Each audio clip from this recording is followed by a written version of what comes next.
They maxed out my credit card for a baby shower I wasn't even invited to, then bought my brother a luxury car with my graduation bonus.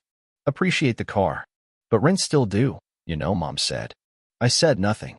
I just froze my accounts and contacted the bank. At 3:12 a.m., the street cameras caught what happened next. When I saw the $4,300 charge labeled Baby Bliss Events, I assumed it was fraud. Maybe someone cloned my card, used it for some high-end shower with champagne fountains and personalized onesies. I didn't expect the explanation to come from my sister. Oh, yeah, that was for Ashley's shower. It just made sense to use your card. You're not coming anyway, right?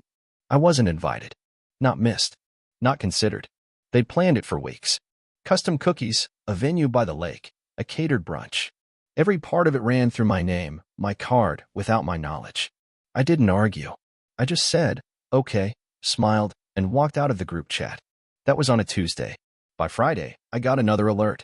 $18,000 transfer to White Glove Imports. A brand new BMW 3 Series. Under my name. A gift from my graduation bonus, one I never saw, to my younger brother. Appreciate the car, my mom said over the phone, like it was a sock or a used blender. Then added, but rent's still due, I didn't raise my voice. I didn't ask for an explanation. I opened my banking app. Froze every account. Called the credit card company. Flagged the car purchase as unauthorized. At 3:12 a.m., I got the notification, multiple login attempts blocked. Then a call from the fraud department. Then silence. But street cameras don't lie. I watched the footage the next morning. A man, tall, hoodie, familiar, trying the door to my building. My brother. 3:12 and 47 seconds a.m. Looking straight into the camera. It didn't start with the baby shower, or the car, or even the graduation bonus I never touched. It started years ago. It started the first time I paid for pizza because you make the most. The first time I volunteered to cover utilities when Dad's freelance gig dried up. The first time my sister said, well, you're single, what else would you spend it on? And everyone laughed like it was a compliment. And I let them. I laughed too. I even felt proud. Thought being needed meant being loved. Turns out, I was just convenient. Looking back, I see it all now. The system they built, and the role they gave me. Not the son. Not the brother. The resource. The lifeline. The insurance policy they didn't have to renew. I went through my texts that night. My emails. My banking history. Line after line of deductions and transactions I never approved, some I barely remembered. $1,200 for a family vacation I wasn't even told about. $600 for a bridesmaid's dress. My sister's, not mine. Monthly charges for a family gym membership I never used, where my brother checks in twice a week and tags me in the posts. Then came the memory. The one that shifted everything. 2 years ago, my dad had heart palpitations. Rushed to the ER. I was out of state, drove 6 hours to be there. Sat in that ugly green chair by his bed holding his chart like I knew what I was doing.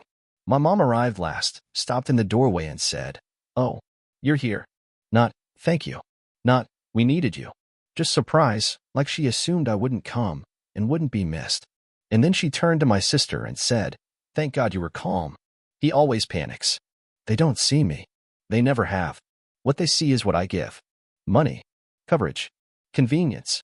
Even the BMW, my BMW, was never framed as a gift. It was the least I could do, because my brother was starting fresh. Fresh from what? He lives at home. He's failed 3 majors. He once asked if HTML was a password type. But he's charming. Always has been. The baby. The golden boy. And I was the fixer. The shadow in the background keeping the lights on. They fed off that. And I let them. Until now. Because as I pulled credit statements from folders and flagged fraudulent charges, I realized the truth wasn't in the numbers. It was in the pattern. Every time I gave, they took more. Every time I stayed silent, they heard compliance. Every time I said yes, they stopped asking. I wasn't family. I was funding. And the moment I stopped giving, I stopped existing. They didn't call when the accounts froze. Didn't ask why I flagged the car purchase. They tried to relog into my bank portal. They tried to change passwords. They emailed my assistant pretending to be me. They weren't confused. They were scrambling. Because the system had crashed. And they didn't know how to reboot it without me. That night, I sat alone at my kitchen table with a printout of every transaction tied to their names. I crossed each one out with a red pen like I was grading an exam they failed without studying. Ashley shower $4,300. White glove imports $18,000. Langley Spa and Wellness $760, my mom's name. Dapper Gents Barbers $220 recurring, my brother's beard trims. Recurring. Like clockwork. Like entitlement. And then I found the kicker. A note in my mom's handwriting, scrawled in the corner of a grocery list from last month. Check if Chase can up his card limit. We'll need it for the cruise. The cruise I didn't know about. The one scheduled the week of my birthday. No invite. No mention. No shame. I laughed. Not because it was funny, but because of the raw absurdity. They were planning to spend my money celebrating without me. Again, that was when I stopped thinking like a son and started thinking like a strategist. I started at midnight. Not because I was hiding, because I wanted silence. Total operational silence. I opened my laptop, logged into every platform they never bothered to ask how I set up. The smart locks on their house? Registered under my company email. The cloud cameras they used to check packages, babysitters, even neighborhood raccoons? Mine. The insurance plan? Tied to my employer ID. The family phone plan? 5 lines. For weren't mine. Everything they relied on, everything they assumed just existed, was scaffolding I built. So I started tearing it down. First, the BMW. I called the dealer. The vehicle was purchased on a corporate bonus tied to my employment. It was never gifted. I have proof of ownership, and the charge was unauthorized. They paused. Check the records. It's still registered to you, the rep said. Want us to initiate a reclaim? Yes, I said. Tonight. At 2:46 a.m., a flatbed truck rolled down my parents' street. The dash cam caught it all, hooking, winching, towing. My brother must have heard it. He ran outside barefoot, screaming. I didn't watch the whole feed. I only watched him go silent when the truck pulled away. Second, the accounts. I logged into Chase, Wells Fargo, Amex, and froze every authorized user. Removed every auto payment. The baby shower bill? Flagged as unauthorized. The gym fees? Reversed. The cruise deposit? Disputed and credited back. Then I opened my master list. Everything they touched. Streaming? Canceled. Family Amazon Prime? Removed all household users. Cloud photo storage where they backed up family albums? Archived and locked. Apple ID subscriptions tied to my card? Gone. I wasn't angry. I was precise. Next, the family phone plan. I sent a transfer of ownership request to each user. My mom, dad, sister, brother. They had 72 hours to accept. If they didn't, their numbers would go dark. And then, I made the real move, the mortgage. They didn't know I was a cosigner. Didn't remember, or pretended not to. They needed me to qualify for the refinance 2 years ago. Promised it was temporary. I called the lender. Explained I wanted to initiate a separation of financial responsibility. The rep, Kyle, recognized me from the last time I helped recover their internal server locks. You've got a file on this, he said. Yes, I replied. And I want out. Kyle triggered a reassessment. If they can't carry the load solo, he said, they'll need to restructure or risk default. Then let them restructure, I said. My part was done. I shut the laptop, stood up, stretched. It was 5:12 a.m. By 7:40, the call started. First, from my brother. The car's gone, he snapped. Did you do this? I didn't answer. Then my mom. The cameras aren't working. The app says the account was deactivated. Still, silence. Then a group chat message. Why can't I log into Netflix? I watched it all unfold from my kitchen, coffee in hand. Notifications lighting up like warning flares. My dad's voicemail came in an hour later. Is this some kind of message? This is childish. Grow up. Grow up. That's what they say when you finally stop being convenient. By noon, it escalated. An email from my mom's friend. Hey, Sharon's panicking. Says you're cutting her off? What's going on? I replied once. This is not your business. Then I blocked her. 2:03 p.m., a text from my sister. I need the login for Hulu. Finals week. Seriously. I typed, then deleted. Then typed again. You're not my dependent. Sent. She replied with a thumbs down emoji. Then a sarcastic emoji. By sunset, they knew. The system was dead, and I had killed it. But I wasn't done. Because what they didn't know, what they never knew, was just how much ran through me. The family's tax accountant? I referred him. Their digital security suite? Mine. Even the custom filters on their email, set up when Dad kept getting phishing scams about his Bitcoin wallet coded by me. I started extracting everything. Admin access, revoked. Encryption keys, changed. Vendor contacts, scrubbed. By the next morning, their digital life was a shell. Then came the panic. My mom called 21 times. Left voicemails that started as confusion and ended in rage. You don't do this to family. We made you. We trusted you. My dad didn't call. He sent a letter. Typed. Formal. We request the immediate restoration of all services disrupted under your management. If not, we will pursue legal action. I laughed. Not out of cruelty. Just awe. He thought this was a contract. He thought I was a vendor. That's when I forwarded everything to my lawyer. Every unauthorized charge, every text, every screenshot of logged usage and refusal to acknowledge my role. Do you want to sue? He asked. No, I said. I want them locked out. Permanently. He understood. Then I made the last call of the day. To their local hardware company. Hi. You installed a security system for the last name, residence? Yes. I'm the one who paid for it. I'm terminating the service. Effective immediately. They didn't even ask why. They didn't call to apologize. They called to threaten. The first voicemail came at 6:41 a.m. My mom. Screaming. Not crying, screaming. You're being unfair, and I can't believe you treat me this way. After everything we did for you, this? Cutting us off? Leaving us humiliated? You think we'll just sit here and take it? I didn't answer. Then the text from my dad. Return access to the accounts immediately, or I'll make sure the whole family knows who you really are. Interesting phrasing. Not, let's talk. Not, we're sorry.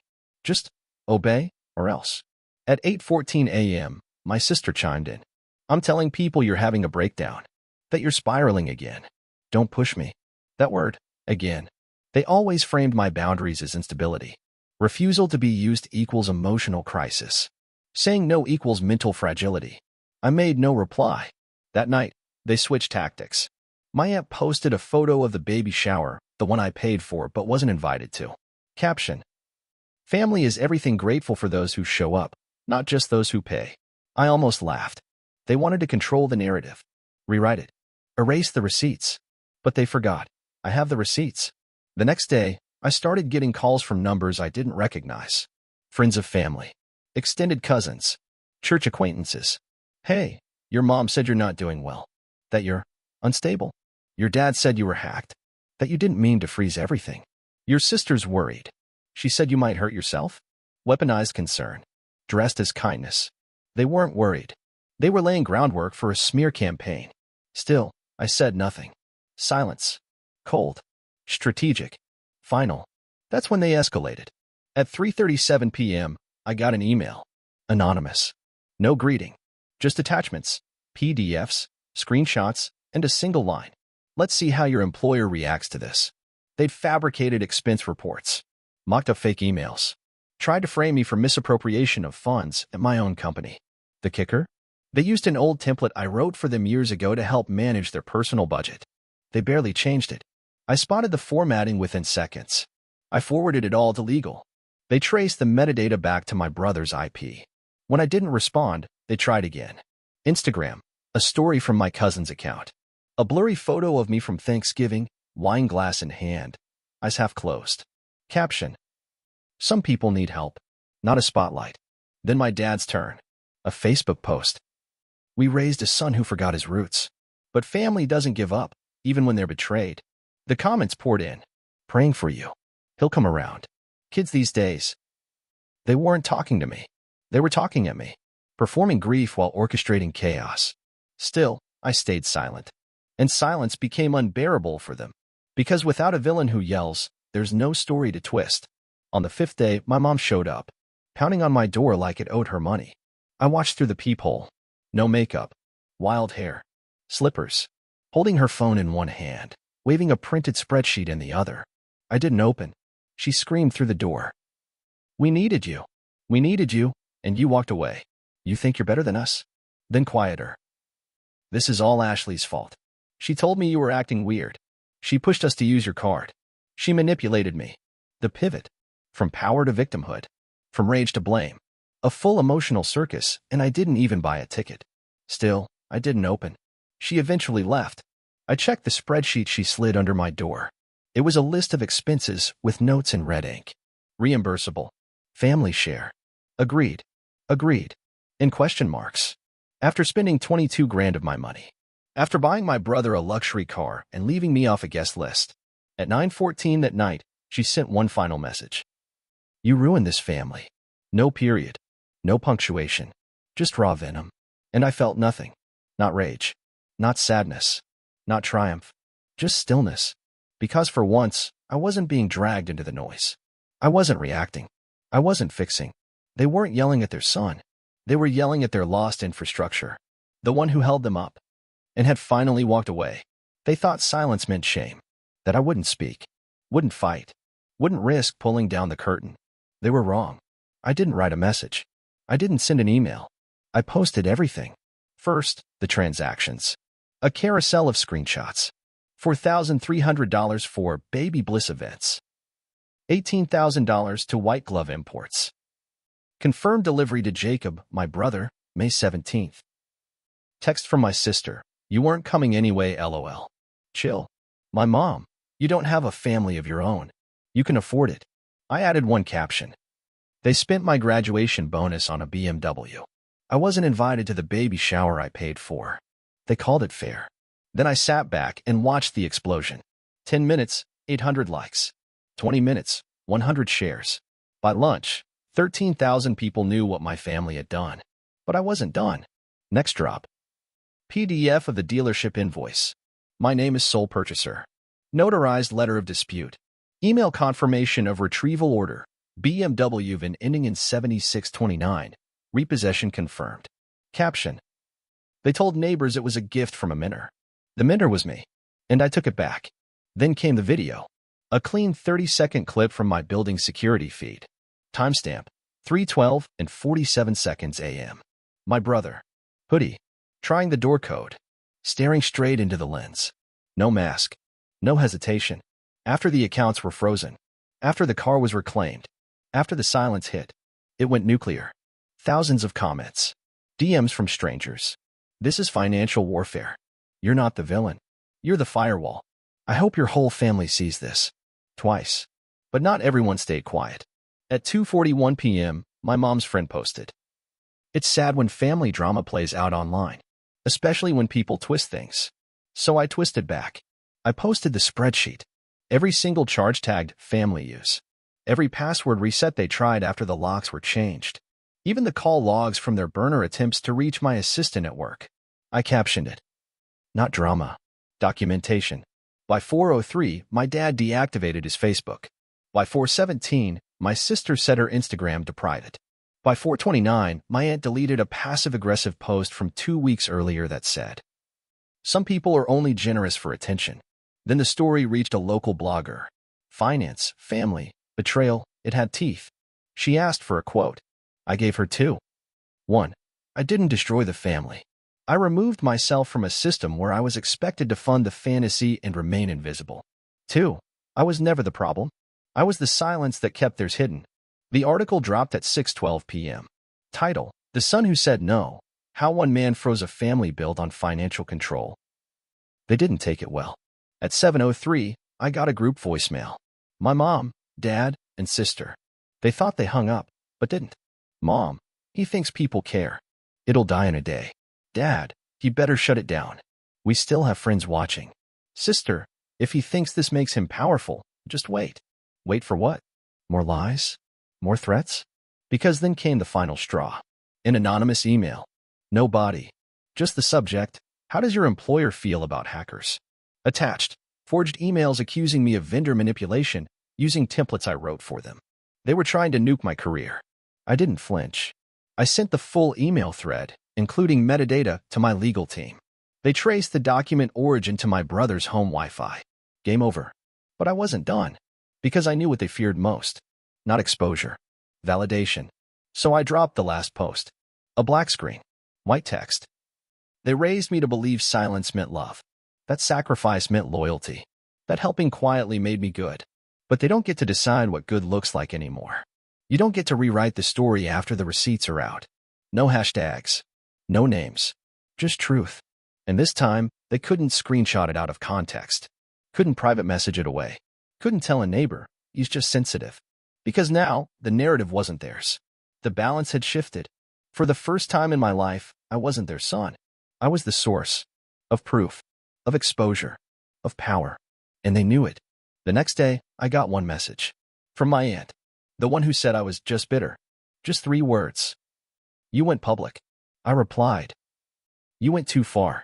They didn't come angry this time. They came rehearsed. Sunday. For 22 p.m. I saw them through the peephole, Mom in a soft sweater, Dad in a button-down he saves for funerals, and my sister holding a store-bought pie like a peace treaty. I didn't open the door. I opened the window instead. Whatever you rehearsed, I said, cut it in half. Then leave. My mom blinked. My dad forced a smile. My sister stepped forward. We're here because we don't want to fight, she said. You already did, I replied. You just lost. We were under stress, my mom offered. We said things we didn't mean. No, I cut in. You meant every word. You meant it when you said I was a failure. When you called me a burden. When you spent my money and told people I was unstable. You meant all of it. You just didn't expect me to fight back. My dad stepped closer. It's family. Things get messy. It wasn't messy, I said. It was surgical. You planned every swipe of my card. Every withdrawal. Every lie. Then came the line. The one they were saving. We just want to be a family again. I paused. Looked down at them from the second-floor window. You don't miss me, I said. You miss what I gave you. You miss the fixer. The buffer. The system. They didn't deny it. They just looked tired. We're trying, my mom whispered. No, I said. You're negotiating with the consequence. Then I gave them what they came for. The final word. The end of the show. I didn't leave because of the money. I left because the moment I stopped paying, I stopped existing. Silence. My sister looked like she wanted to cry. My dad looked like he'd aged 10 years. My mom held that pie like it weighed 50 pounds. No more access. No more platforms. No more dinners, chats, second chances. This is not estrangement. It's release. I'm not your provider. I'm not your redemption arc. I'm just done. They turned without a word. As they walked back to the car, I whispered, not loud enough for them, just for me. You didn't lose the card. You lost the cardholder. And I closed the window. Not with a slam. With relief.